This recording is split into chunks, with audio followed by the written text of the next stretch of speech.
Kesän 2017 ykköstavoite on universiaadit eli opiskelijoiden olympialaiset Taiwanissa ja muita kesän päätähtäimiä Kalevan kisat ja Ruotsi-ottelu.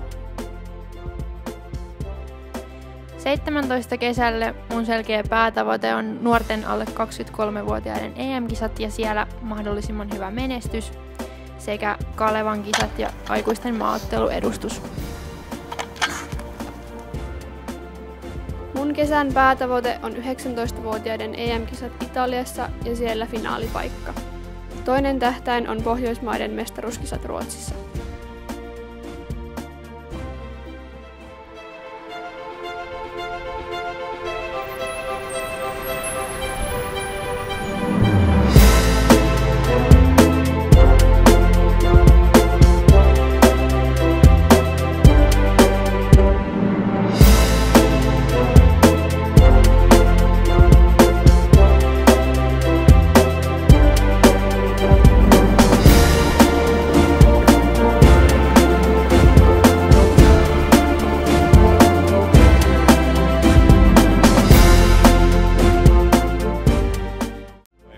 Monni pitää nostaa sieltä esiin näistä juoksijoista. Monni on menossa Suomen mestaruuteen ja Monni sen kyllä siitä ottaa. Vaihtuu siis Petteri Monniksi ja